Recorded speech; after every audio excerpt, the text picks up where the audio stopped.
So welcome back, Kylie. Thank you so much for coming in today. Yeah, no worries. And I just wanted to do, a quick review on what we covered last week. So last week we spoke quite a bit about how you're feeling quite anxious in social situations, and it happens at work sometimes.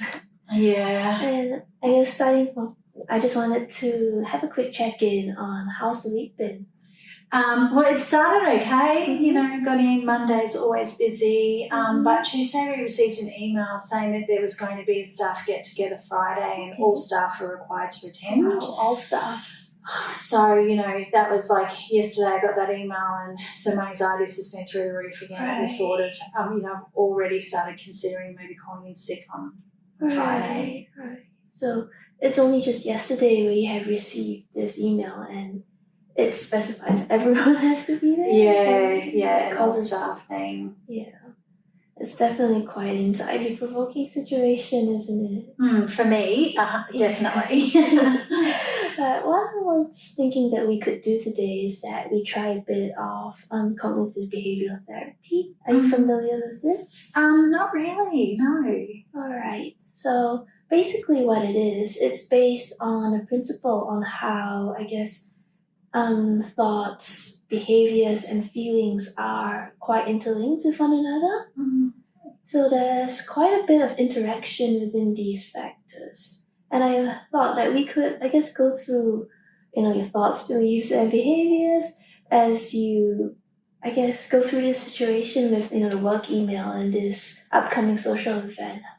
So how does that sound? It sounds probably pretty useful, yeah, given that I kind of got the email and freaked out straight away. Yeah, it's quite a pressing problem for you at the moment. Yeah, maybe some understanding, could be useful to help me. Yeah. So basically, I just wanted to start off by, could you describe more about, when you first received the email, describe that situation to me. Yeah, okay, so, I sort of read the email and I guess I get kind of butterflies in my tummy and I just feel instantly anxious, like, oh no, okay. I don't want to go to that. Right. Yeah. So it happens really quickly, doesn't it? Yeah. So the moment you open that email, immediately you feel those physical sensations of butterflies in your tummy and could you maybe tell me more about what's going through in your mind? Well, I guess, that's a good question. I guess I just sort of think how overwhelming to be in a room with lots of people and I'm going to have to talk to these people, because I probably don't really just want to stand in a corner either and then everyone's looking at me and thinking, why is she standing in the corner? But it just, I don't know, there's something about talking to people that's like... gives me that feeling. Right, so it's the idea of having to juggle conversations with many people or even just starting the conversation? I think even just starting, whether I'm starting it with them or whether someone's trying to start it with me, I just find that really difficult.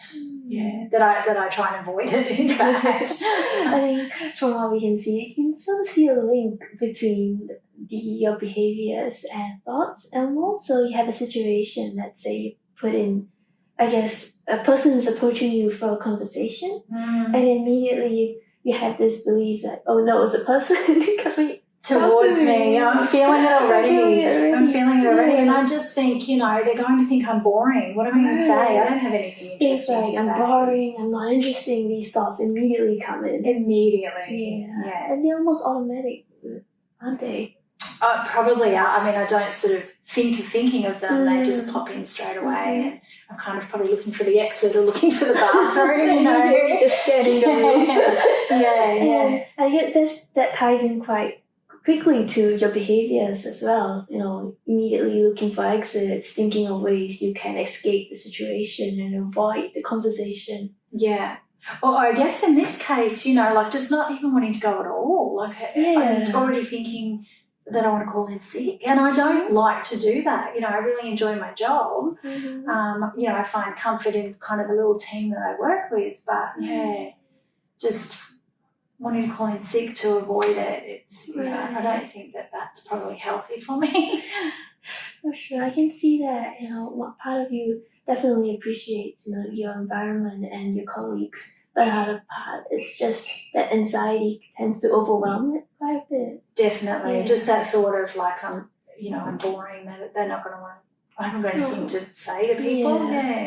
Yeah, so I guess following that, I thought we could do a little exercise just to target these, I would like to call them automatic thoughts, because they kind of happen, immediately and without you being conscious as well. Yeah, when you say it like that, I think so. It probably feels like I'm on the back foot, the thoughts there, and then I'm like reacting. Yeah, almost reactive. Yeah. I guess with automatic thoughts, they're quite interesting as well, because while they make sense at that time, once you have a step back and think about them, you start to look at them more rationally almost. Oh, okay. Because I can see that you mentioned about how you were boring and how people might find you interesting, but after that you managed to bring up a really important point, which is that you really love your team and your colleagues. I do. And you can see they kind of counteract each other a bit. Okay. Yeah. Well, I'm interested to learn more. I really don't want to call in sick. So. I can see that, definitely. Yeah, we see that there's a motivation to really want to attend this event. So I thought that, this exercise might be helpful and we could go through it together. Does it sound okay? Yeah, that sounds good. Right. So let's look at the thought that you seem to mention quite a bit, which is that I'm a really boring person and people might find me uninteresting. So just reflecting back on that, has there been any evidence to support this thought?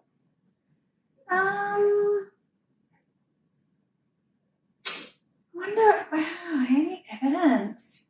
Well, sometimes I guess I feel like when I'm in the lunchroom, someone might say, hey, and how's your day? And I might start talking and then they kind of just leave the lunchroom. And so I think, that they mustn't have been interested in what I had to say. Yeah. So there's this connection that, once you greet someone, they kind of leave the room and you try to start a conversation with them? Yeah, well, I guess that's sort of one example that comes to mind. Yeah. And I guess looking at this example, could you think of other reasons as to why they might have left the room after, greeting you? That's a really good question. Yeah, I don't know. I mean, we're pretty busy in our workplace. Our boss is sort of always on us to, it happens. Maybe not be away from your phone too long.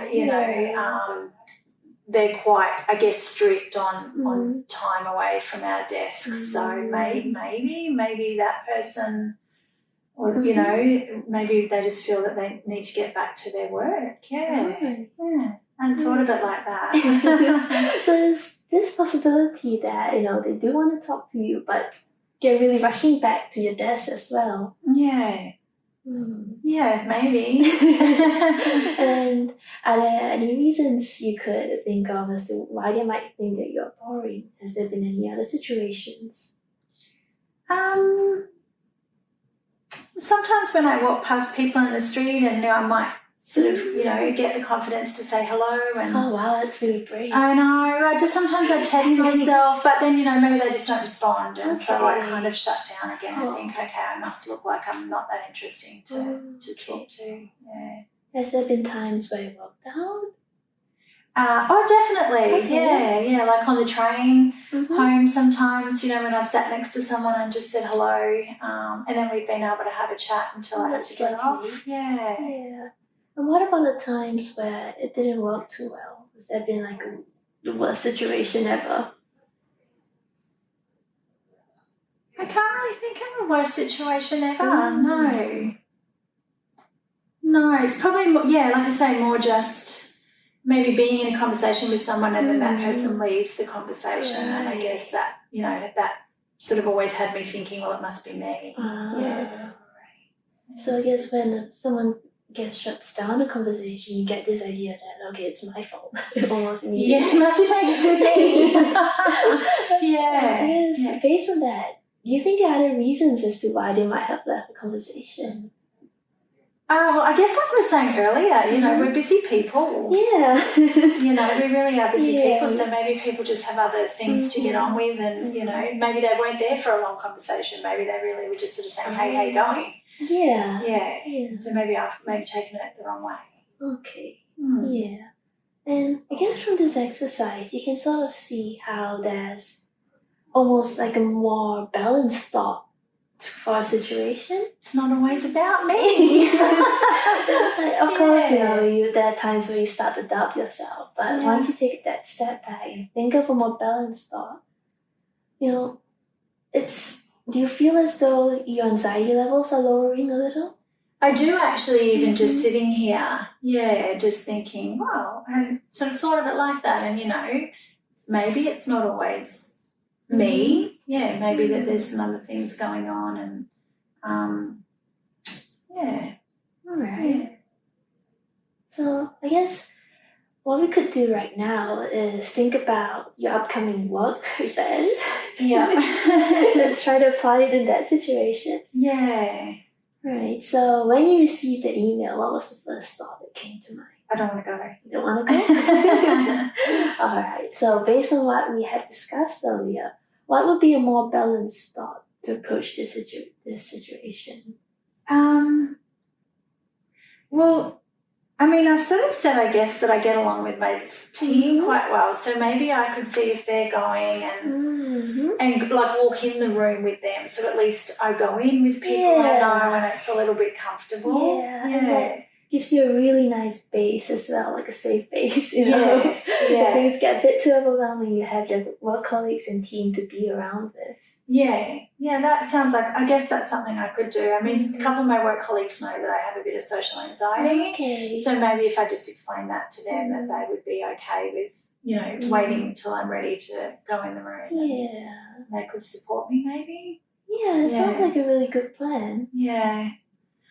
I don't feel like I have to call in sick now, so. Good to know. Yeah. How comfortable are you with going through this week?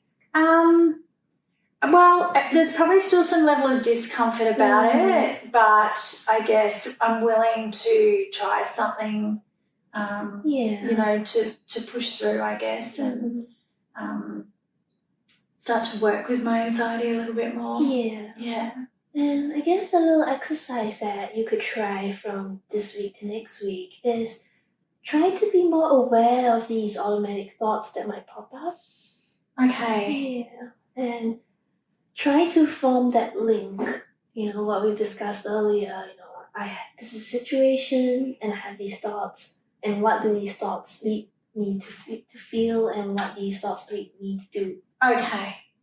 I'll try. And I'll bring them in next week, I guess, if some more come up, and we can talk about that. I'd like that. Yeah, and that gives us, I guess, a really good basis to do that bit of that balancing thing. We have more specific thoughts we can work with. Okay. Yeah.